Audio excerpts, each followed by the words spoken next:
पैर में बिछिया किस प्रकार पहनना चाहिए। बिछिया यानी नूपुर किस प्रकार पहनना चाहिए, क्या विधि है और कितनी पहनना चाहिए। मेरे पास कुछ दिन पहले ये प्रश्न आया था कि जो बिछिया होती है नूपुर, जिसे नूपुर भी कहा जाता है, तो बिछिया नूपुर पैर में किस प्रकार पहनना चाहिए, इस विषय में हम समझते हैं कुछ। देखिए, नूपुर या बिछिया हमेशा जो अंगूठे के पास में उंगली है, नूपुर या बिछिया हमेशा जो अंगूठे के पास में उंगली है उससे पहनना प्रारंभ करें। यानी जो पैर का अंगूठा होता है उसके पास में जो पहली उंगली है, हमेशा वहीं से बिछिया को पहनना या नूपुर को पहनना प्रारंभ करना चाहिए। और एक बात हमेशा याद रखनी चाहिए कि दो बिछियाओं यानी दो बिछिया या नूपुरों के बीच में अंगुली खाली नहीं छोड़नी चाहिए। यानी जब आप पैर में बिछिया या नूपुर पहन रहे हों तो ऐसा ना करें कि मान लीजिए ये पैर की 3 अंगुलियां हैं, इसमें पहन ली, इसमें पहन ली, इसमें नहीं पहनी। ये नहीं करना चाहिए, ये थोड़ा विधान नहीं है इसका और गलत हो जाता है। ये हमेशा याद रखें, पहने जब भी तो बीच की अंगुली को खाली ना छोड़ें। अब पहनने का प्रश्न आया था मेरे पास कि कितनी पहनना चाहिए। प्रश्न था कितनी बिछिया या नूपुर पहने, कितनी पहने, 3 पहने, 2 पहने, 5 पहने। तो देखिए, मेन तो जो अंगूठे के पास की उंगली होती है उसमें पहनने का ही आता है बहुत सी जगह पर, लेकिन विषम संख्या को अच्छा माना जाता है, जैसे 3, 5, 7। तो एक आया था क्या पूरी 5 उंगली में पहने, तो देखिए 3, 5, 7 विषम संख्या में पहनना ही ज़्यादा अच्छा माना गया है।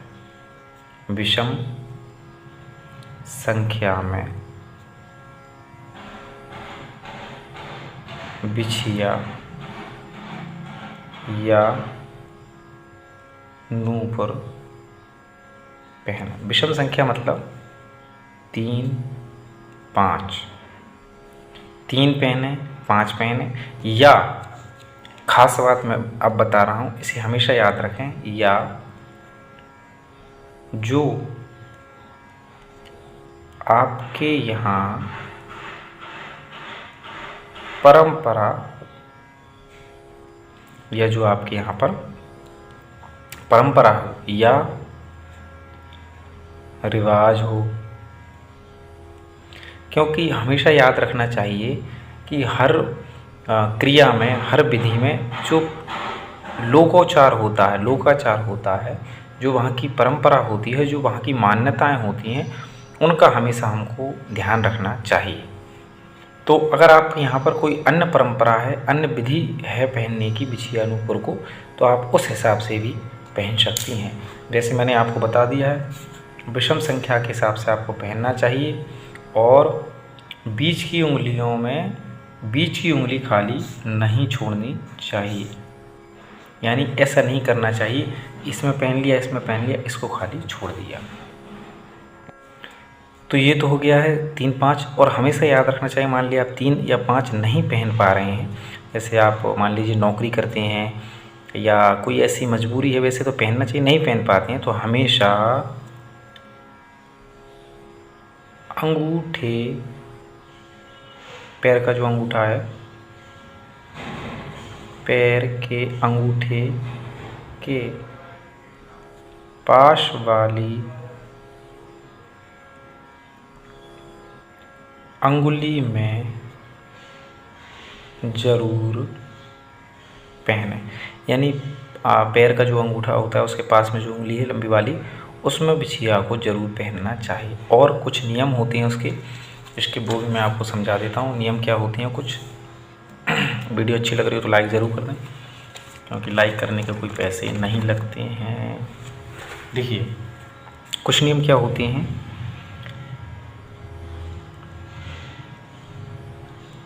बिछिया हमेशा चांदी की पहननी चाहिए। बहुत से लोग सोचते हैं कि हम तो बहुत पैसे वाले हैं तो हम सोने की पहन लें। तो देखिए बिछिया जो है वो चांदी की ही, नूपुर जो है चांदी का ही पहनना चाहिए, क्योंकि ये चंद्रमा का प्रतीक होता है और चंद्रमा के लिए चांदी ही सर्वोत्तम होता है। और चांदी पहनने से पैर में सोना नहीं पहनना चाहिए, कि सोना लक्ष्मी जी का प्रतीक होता है। इसलिए बिछिया या नूपुर जो है वो हमेशा चांदी की ही पहने। और नियम क्या है, नूपुर या बिछिया खोना नहीं चाहिए।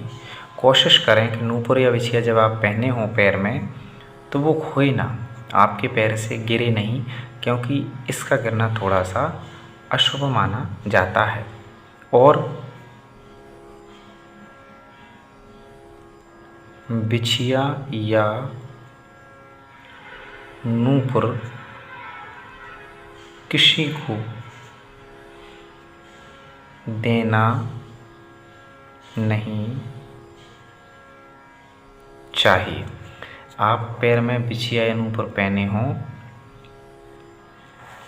तो ऐसा ना करें कि आपकी नूपुर हो, आपकी बिछिया हो और आप किसी और को पहनने के लिए दे दें। तो इस बात का हमेशा ध्यान रखें, बिछिया या नूपुर किसी और को नहीं देना चाहिए, किसी को देना नहीं चाहिए, ठीक है। और खोना नहीं चाहिए। इन बातों का हमेशा ध्यान रखें और हमेशा चांदी की ही बिछिया पहने।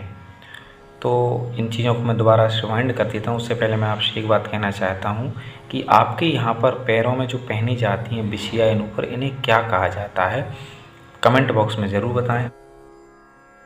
और हमारे जो दर्शक हैं चैनल के सब्सक्राइबर, उनका भी ज्ञान बढ़ेगा, उन्हें भी जानकारी मिलेगी। तो आपके यहाँ पर जो आप देख रहे हैं, आपके यहाँ पर बिछिया या नूपुर को क्या क्या कहा जाता है, कमेंट बॉक्स में ज़रूर बताएं। हमारे यहाँ पर इसे बिछिया या नूपुर कहा जाता है। तो एक बार दोबारा समझ लेते हैं हम। पैर में बिछिया किस प्रकार पहनना चाहिए, इसकी विधि आदि क्या है, उस विषय में हम समझ रहे हैं। नूपुर बिछिया हमेशा जो अंगूठे के पास की उंगली है उसमें पहनना प्रारंभ करें, उसमें ही पहनना चाहिए। कितनी बिछिया पहनने चाहिए, तो 2 बिछियाओं के बीच में उंगली को खाली कभी ना छोड़ें। एक बात, इस बात का हमेशा ध्यान रखें। दूसरा, कितनी पहने, एक पहन सकते हैं, एक भी इसमें लिख देता हूँ मैं, क्योंकि आजकल परिस्थितियाँ ऐसी हैं कि व्यक्ति मान लीजिए 3 या 5 नहीं पहन पा रहा है, क्योंकि समय, देश काल परिस्थिति है, लोकाचार है। तो 1, 3, 5 इस क्रम से आप बिछिया को पहन सकते हैं। या आपके यहाँ पर जो रिवाज हो, परंपराएं हों, आपके परिवार में परंपरा हों, आपके स्थान में, गांव में या आपके शहर में, प्रदेश में जिस तरह की परंपराएं हों उसको हमेशा मानना चाहिए और उन परंपराओं का हमेशा सम्मान करना चाहिए, ऐसा मेरा मानना है। पैर के अंगूठे के पास वाली उंगली में ज़रूर पहने। तो ये बात हमेशा ध्यान रखें कि पैर के पास की जो लंबी उंगली होती है उसमें बिछिया को अवश्य ही पहनना चाहिए। और बिछिया हमेशा चांदी की पहननी चाहिए, बिछिया जो हो वह चांदी की हो। नूपुर या बिछिया खोनी नहीं चाहिए। कोशिश करें कि वो पैर से खोए ना, आप पहनी हो वो गिर जाए या हो जाए, ऐसा नहीं होना चाहिए, आप कोशिश करें। बिछिया या नूपुर किसी को देना नहीं चाहिए, ये हमेशा याद रखें। नहीं आप अन्य चीज़ों जैसे मान लीजिए पर्स दे देते हैं या कोई वस्तु दे देते हैं, उस हिसाब पर ये सोचकर आप ये ना सोचें कि आप जो बिछिया पहने ये भी हम अदला बदली कर लें किसी के साथ, तो ऐसा कभी नहीं करना चाहिए। बिछिया या नूपुर हमेशा किसी को नहीं देना चाहिए, ये अपना होता है। बिछिया जिस प्रकार मंगलसूत्र किसी को नहीं दिया जाता, उसी प्रकार बिछिया या नूपुर किसी को नहीं देना चाहिए। अंत में एक बात पुनः कहूँगा, कमेंट बॉक्स में आपके यहाँ पर बिछिया नूपुर को क्या कहा जाता है ये अवश्य बताएं। और वीडियो अच्छी लगी हो तो सब्सक्राइब सब्सक्राइब ज़रूर कर दें, और नए हैं तो चैनल को सब्सक्राइब कर लें। वीडियो अच्छी लगी तो लाइक कर लें, और कुछ भी पूछना हो तो कमेंट बॉक्स में आकर ज़रूर पूछें। धन्यवाद।